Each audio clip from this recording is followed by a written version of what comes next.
One of the last things that we're going to need to understand regarding circular motion is what's known as universal gravitation.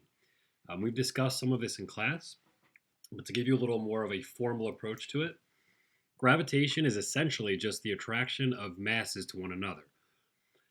There's two examples I want to look at here. I think most people are exposed to the example of the moon and the earth.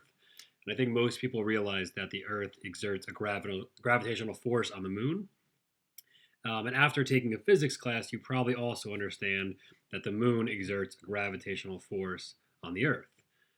Thanks to Newton's third law, we know that this gravitational force is equal and opposite. So the moon pulls on the earth just as much as the earth pulls on the moon. So this is thanks to Newton's third law. And I think most people understand that. What people may not understand entirely is, say, for example, you have a pencil or a pen on your desk and you have a textbook. These two masses also exert a gravitational force on one another. And likewise, these two gravitational forces are equal and opposite. I think very many people understand if I drop an object, it will fall to the earth because of Earth's gravitational pull. But your pencil has a gravitational pull, your textbook does, your piece of paper, your desk, the person next to you, somebody in another country, that country itself, every single piece of matter or mass in the universe exerts some kind of gravitational pull on you, on every other gravitational mass. Now, that's something I don't necessarily know if somebody fully understands when they first start to talk about gravity. Now, why, if these two exert a gravitational force on one another, why don't they actually, why don't we feel that? Why don't these move towards one another? Well, there's two reasons, and one that's very important to understand is that gravity is essentially the weakest force in the universe. There are other types of force, but gravity is by far the weakest force that you will ever experience. And a quick example of this would just be uh, if I use this piece of paper here and I took a piece of tape, I could easily stick the tape to the paper and lift it up, and hopefully you realize that this piece of paper would overcome gravity. The piece of paper would have gravity or weight pulling it down, and the tape would very easily lift that up. Likewise, if you took a piece of paper and you were kind of to, let's say, blow underneath it at the appropriate angle, you could kind of have the paper hover there. And again, you've just overcome gravity. Anytime you've had static cling on your clothing and you've had some piece of mass stick to your body, again, you've just overcome the force of gravity. So it's one of the weakest forces. And another reason is that if we then consider the Earth underneath these two objects, since the Earth has more mass, it exerts a force on the book and it exerts a force on the pencil. Granted, they also do the same to the Earth, but you start to realize that the gravitational pull of Earth on these objects is much, much, much greater than the gravitational force they exert on one another. And at the end of the day, gravity is the weakest force in the universe, so you really won't expect it to ever be an incredibly, incredibly strong force. But it's important to realize that any two masses located any distance from one another will exert a gravitational force, and therefore will have an attraction. So every single thing you've ever seen, everything that exists on Earth in our universe exerts some kind of gravitational pull on you, whether you can feel that or not. That brings us to what Newton and Cavendish essentially came up with, known as the Universal Law of Gravitation.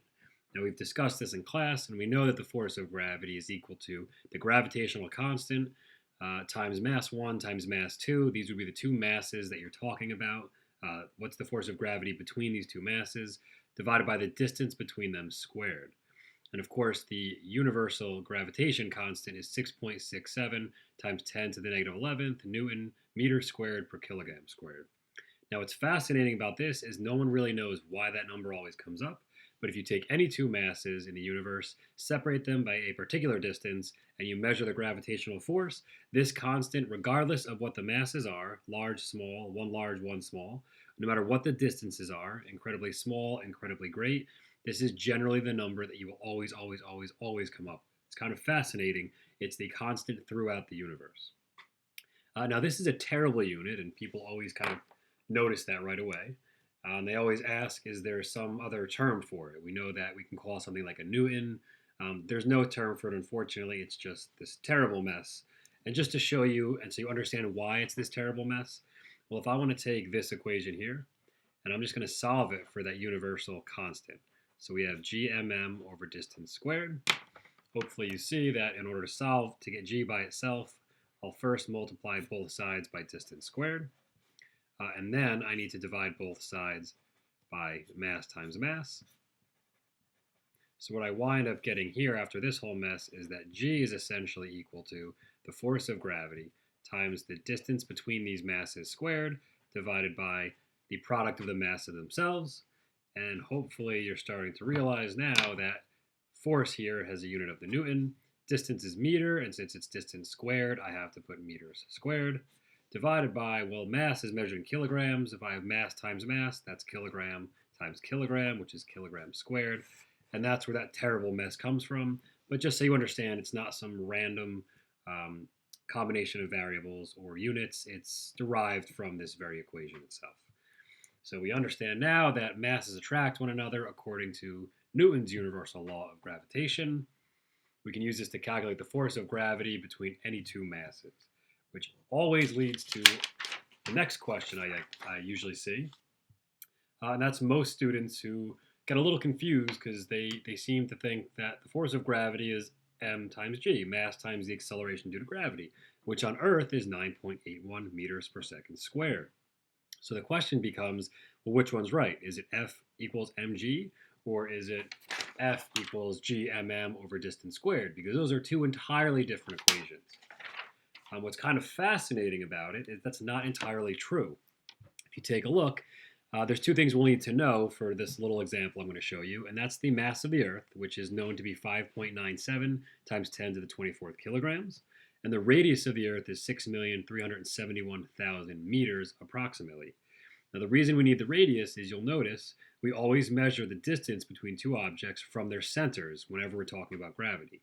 So this circle represents the Earth, this red dot is the object in question. Well, the distance from the center of the Earth is essentially the radius of the Earth. So what's interesting is if we take a look at this, we'll start with our universal gravitation equation. So we know Fg equals g m over the distance squared. And it's important to point out right now that one of these masses would be what I'm considering to be the object in question. So that would be this mass, right? Whatever object we're talking about. The second mass in this case would be whatever object is interacting with that gravitationally, which would be Earth. The distance between whatever the object and the Earth would be the radius, so this should be the radius of the Earth.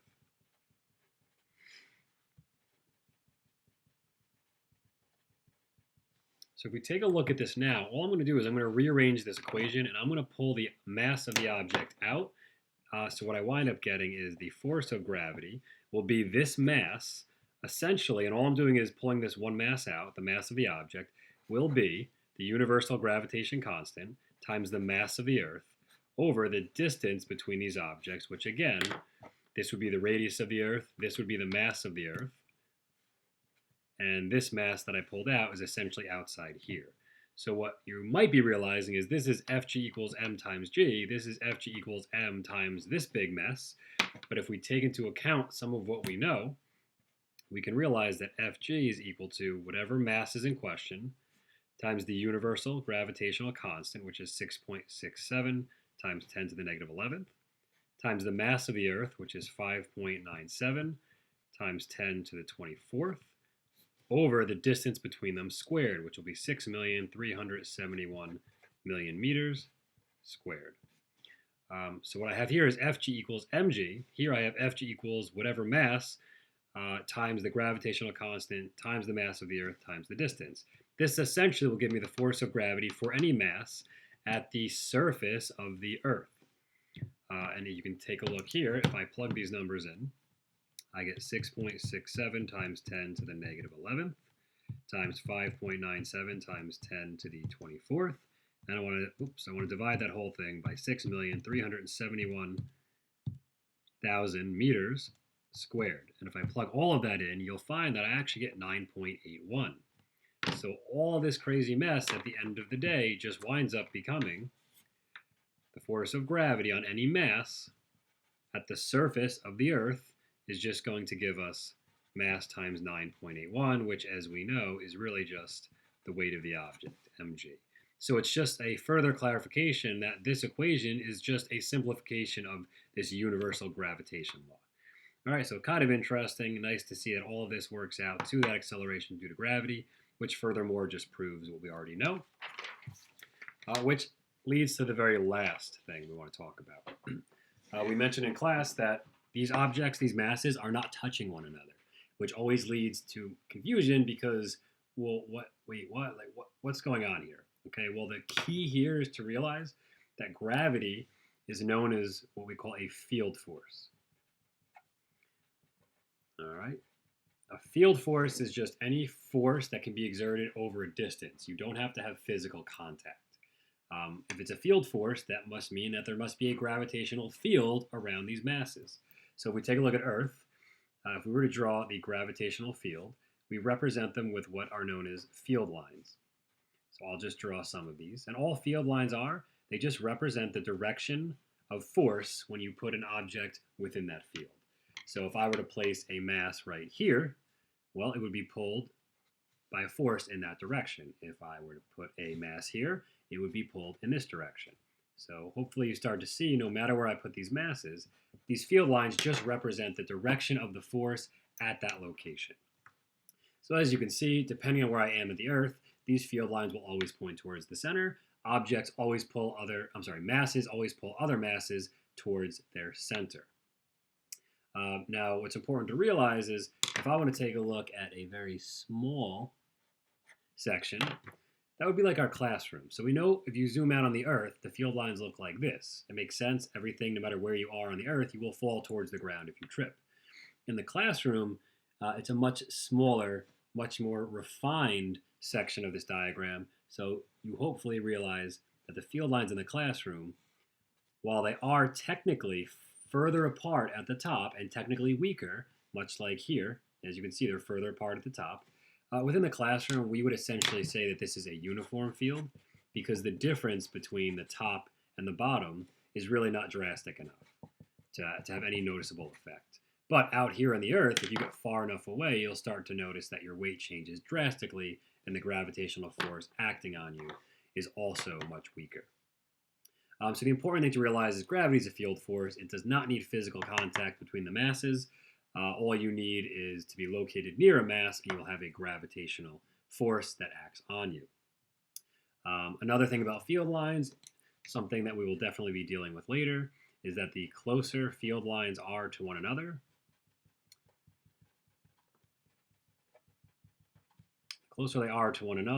that means the stronger the force. And they're just a visual representation of what this force is. And it probably makes sense if you look at this. Closer to the Earth's surface, well, according to Newton's Universal Law of Gravitation, if your distance is lower, your denominator is lower, you have more force. If I increase this distance, since it's in the denominator, my force of gravity will go down. If we look at this diagram, these lines are fairly close together at the surface, and you'll notice that as they move out, what was originally this distance here is now this distance. What was this distance is now this distance. So you're getting further apart as you travel away from Earth, which shows you that that force, since they're getting further apart, that force is getting weaker, and where they're closer together near the surface, they are getting stronger. The last thing I'd like to mention is that the most fascinating thing to me, and I think most physicists about gravity, is that nobody has any idea whatsoever why it exists. We know which direction the objects will travel in, we know how fast, we know how to calculate the force. Nobody actually knows why masses attract one another. To me, it is the single most fascinating thing about physics. We can design, ships that travel out into space. We can design the machines, the technology we have today, and we can't answer what seems like a very simple question: why do objects fall when I drop them? And that to me is fascinating. So, unfortunately, they'll probably never answer that in my lifetime. Maybe you will be fortunate enough, but only time will tell.